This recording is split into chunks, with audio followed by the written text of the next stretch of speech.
All right. Looks like we're live. How's it going, everybody? We are trying this new. I'm broadcasting to Facebook and to YouTube at the same time right now. So we are trying different audio and video scenarios. At any rate, welcome.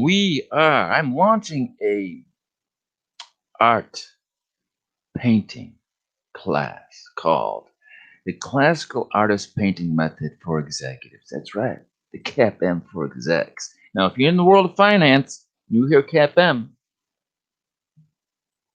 you should be thinking capital asset pricing model. What is this guy talking about? I'm talking about the Classical Artist Painting Method. I'm taking the same formula and the same process that you would use to identify and to be involved with an opportunity. We're going to use the same sort of mindset to create your masterpiece. What am I talking about? Does it sound exciting? I hope so. All right, let's see if we can get this done. Boom. How was that? We're going to go through the first module of this 8-week masterclass, and we'll see what you think. All right. Now let's see if I can get this thing going here. Looks good. Boom. Classic outer spanning method for executives. Don't forget to join my super exclusive Facebook group. But enough about me. We want to be talking about you. That's going to be the place where we're going to be sharing stories and our work and pictures and videos. But like I said, let's talk about us and you in particular. It's very, very crazy times we're living in today. They say the wrong thing and,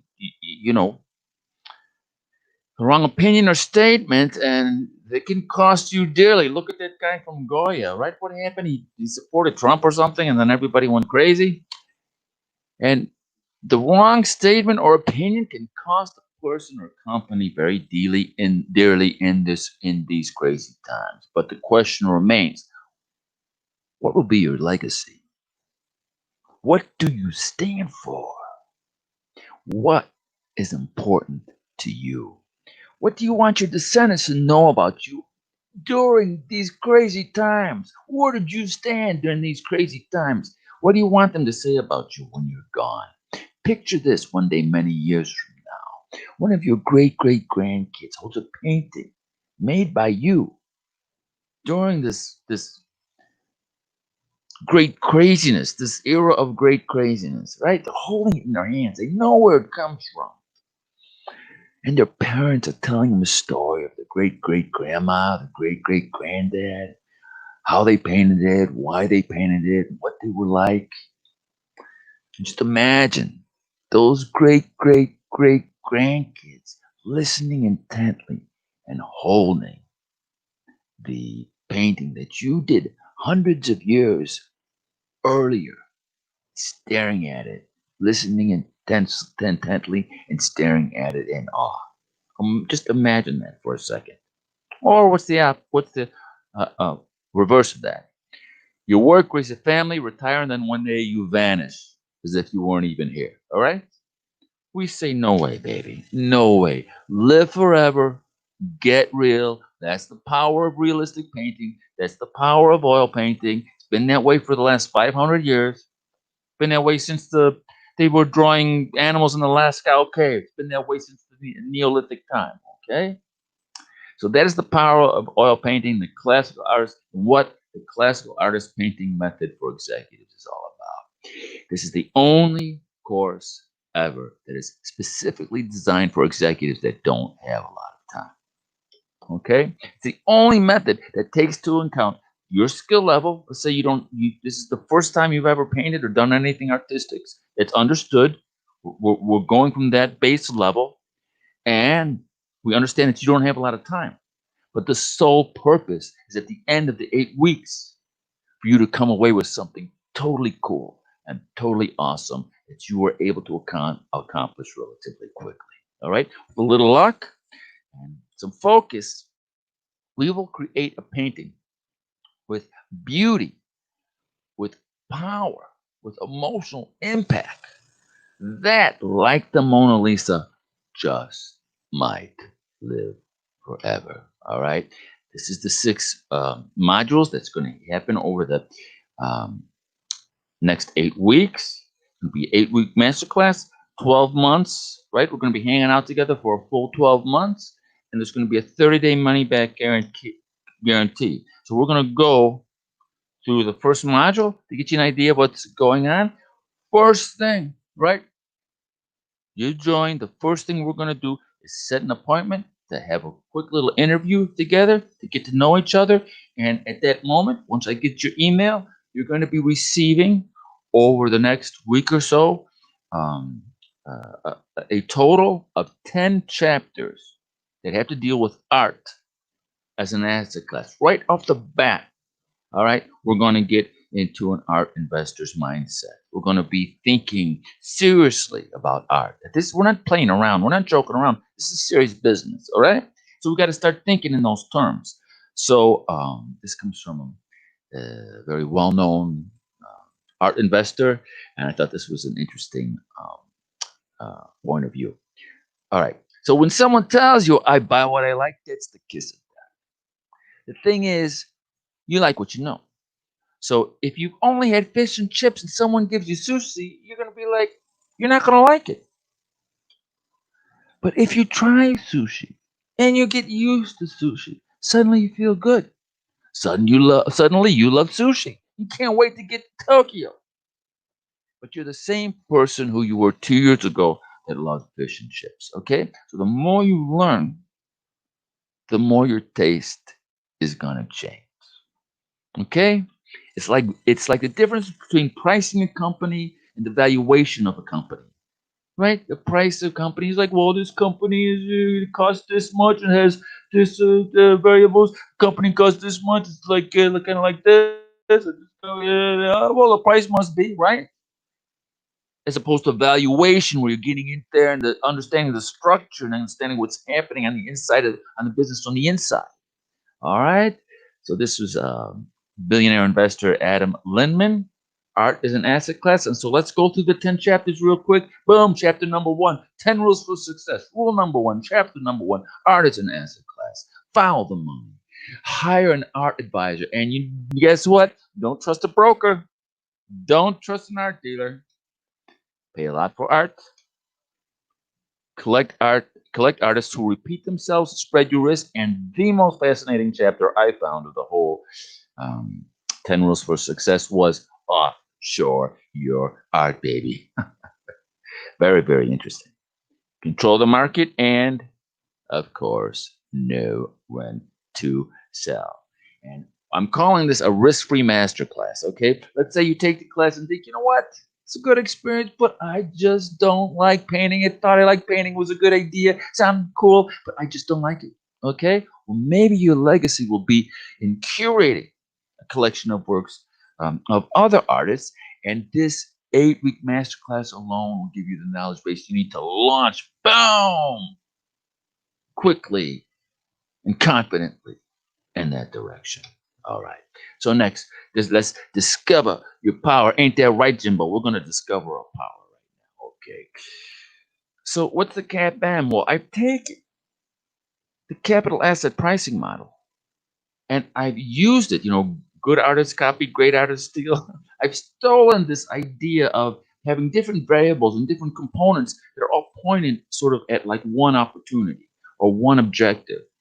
And so I'm not going to go into it really quickly. If you know what the CAPM is, in finance, if you know what the capital asset pricing model is in finance, great. If you don't, look it up. I'm not going to explain it here.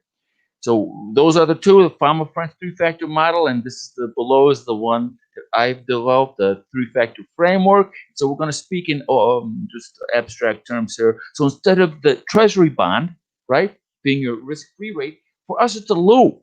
That's the base level we're working from. The Louvre, the den and wing of the Louvre, which houses the Mona Lisa, is curated to perfection.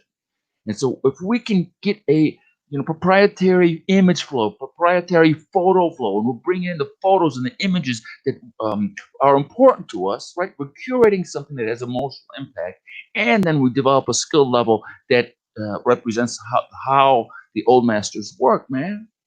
We can't lose. Risk Free. All right. Understand what I'm saying?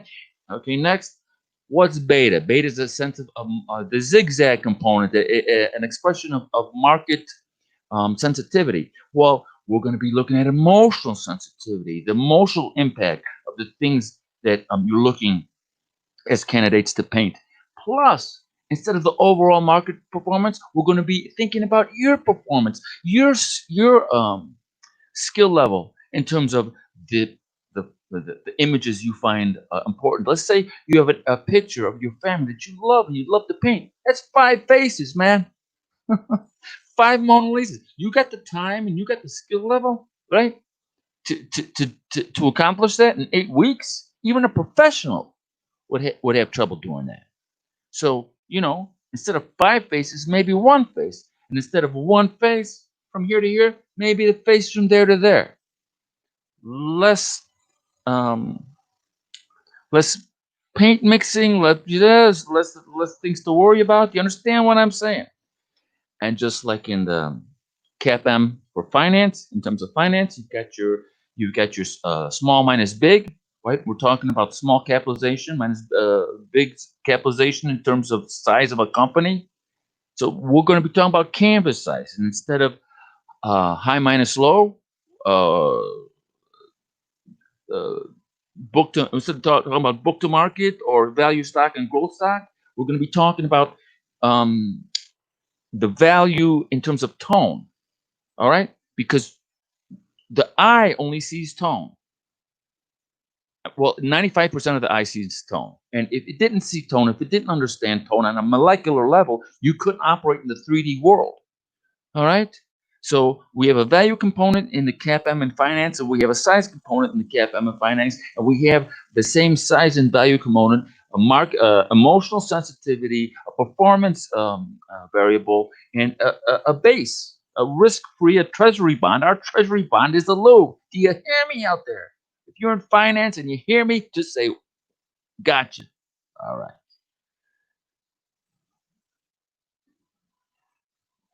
And then next, the supplies you need. What's it going to look like, man? Three large round brushes, three medium round brushes, three small round brushes, and one flat bristle brush. Why? Because a flat brush is just a round brush somebody stepped down. All right, so those are the brushes you're going to need. We're going to go with, I recommend a paper a palette, right? You get sheets of paper.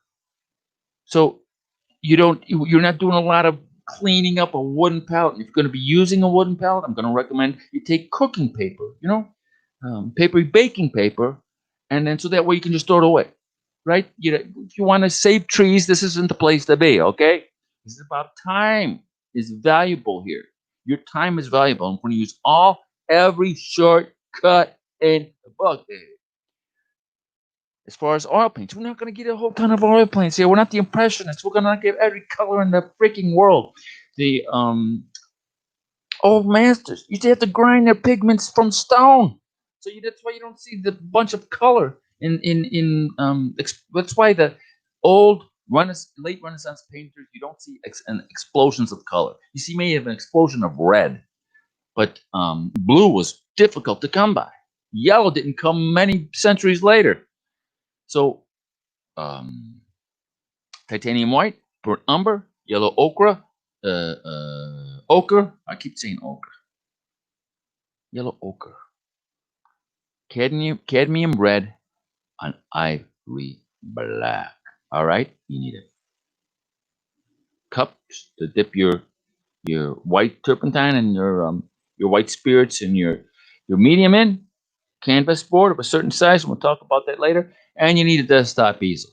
Okay, you can get one that's just very small and just stands right there. I recommend one a little bit bigger. It's got some weight to it. It's got a drawer. Boom, everything is in there.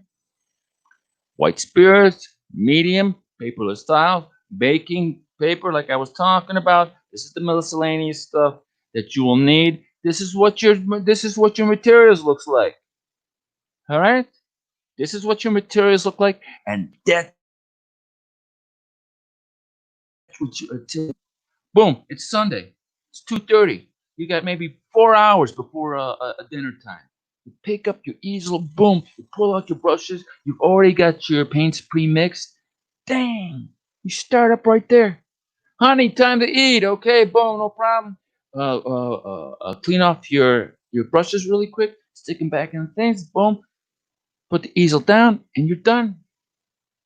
You're nice and clean. You're not full of paint like some, like Jackson Pollock. You're not some monkey throwing paint around. You're doing this professionally. You're doing it with intelligence and with forethought and organization, just like a businessman, just like an executive. All right, you want to be thinking like that. All right, so that was my presentation. I believe yep, the end. We are at the end of module 1. I hope you had just as much fun watching that as I had giving it. All right. This is Liam with my clumsy microphone here. Thanks for watching. Doors will be opening tomorrow. Times, dates, prices, all that good stuff. Links to join up will be there tomorrow. This was 11:30 at night Paris time. So this is a long day of technical hurdles I had to jump over, but I'm excited and I hope to see you around soon. All right, Liam from the Classical Artist Painting Method for Executives. Thanks for watching. I'll see you guys later. Au revoir.